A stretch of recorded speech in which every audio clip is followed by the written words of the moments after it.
Bien, bonjour, je m'appelle Tatiana et aujourd'hui je vais vous présenter un article qui est intitulé L'enfant modèle ici. Je vais vous présenter mon plan d'exposé. Premièrement, je vais vous expliquer les sujets de l'article et les points de vue de l'auteur. En deuxième lieu, les ressemblances et les différences et avec mon pays qui c'est la Colombie, mon point de vue sur les sujets. Et pour finir, je vais répondre aux trois questions. Bien. Et comme j'ai dit, l'article il est intitulé L'enfant modélisé, où s'explique certains stéréotypes que les enfants doivent suivre pour être un enfant. Et qu'ils doivent être cool, sociables, sportifs, artistes, etc. Aussi, la problématique de cet article se révèle dans l'exemple d'Adrien, un enfant de 6 ans qu'il est très intelligent pour la partie académique, mais qu'il y a un problème avec la manière de socialiser avec les autres enfants. Bien. Et aussi, cet article suscite des réflexions sur le développement de la personnalité des enfants ou les facteurs qu'il existe quand les enfants sont en train de développer sa personnalité. Et aussi, comment les enfants aujourd'hui cherchent l'aide d'un psychologue ou d'un coach pour aider ces enfants à développer sa personnalité. Bien. Sur le point de vue de l'auteur, il est important de dire que l'auteur est en contre cette problématique de modéliser un enfant. Par exemple, oui, ça se révèle dans l'exemple d'Adrien, où il exprime la situation et il considère qu'il est normal d'avoir une personnalité différente aux autres et que les enfants ne doivent pas suivre un type de stéréotype. Aussi avec quelques phrases, par exemple, quand il exprime le stéréotype de suivre un certain commandement pour être un enfant.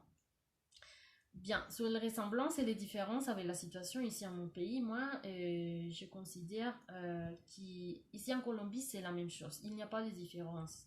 Par exemple, j'ai un cousin, il a 7 ans et selon le psychologue de son école, il a dit qu'il est hyperactif et ma tante, elle est en train de suivre ce type de stéréotypes, qu'il est hyperactif et qu'ils doivent être un enfant tranquille et qu'il est malade.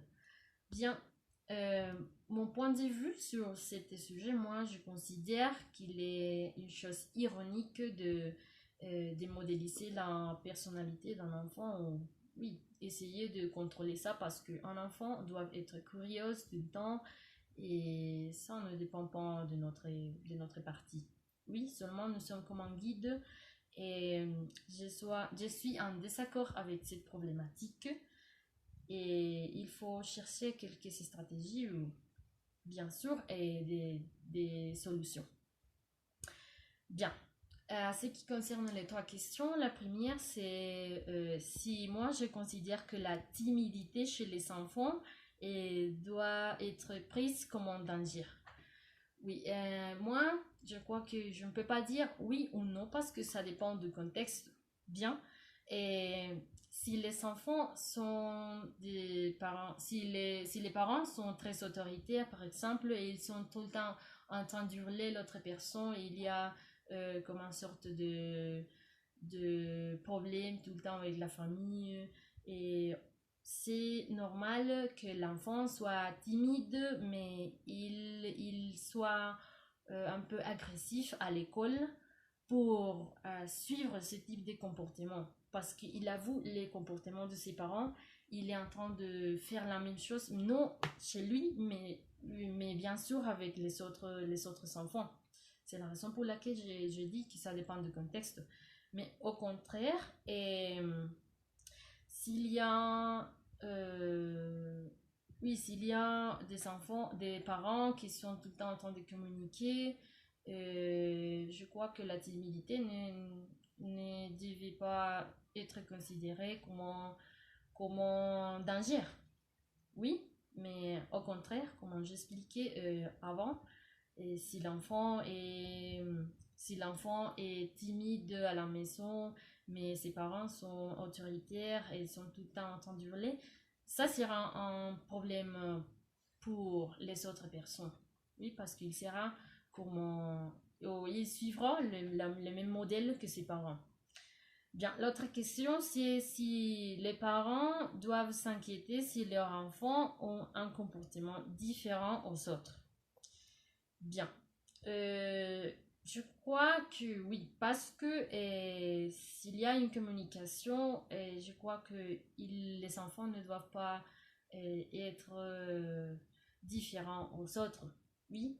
Euh, je crois que qu'il faut comprendre la personnalité de l'enfant. Si on a une bonne communication, on connaît les comportements de l'enfant. Oui, s'il est timide, ça c'est normal. Et s'il est un peu actif, ça c'est normal. Il n'y a pas de problème. Bien, la dernière question, c'est s'il y a des propositions ou des stratégies pour combattre la timidité chez les enfants. Bien, moi je considère qu'il y a deux facteurs très importants. Le premier, c'est la communication, et spécialement avec la famille, parce que, comme vous savez, dans la famille, c'est la famille, c'est la première chose que vous savez pour acquérir votre comportement.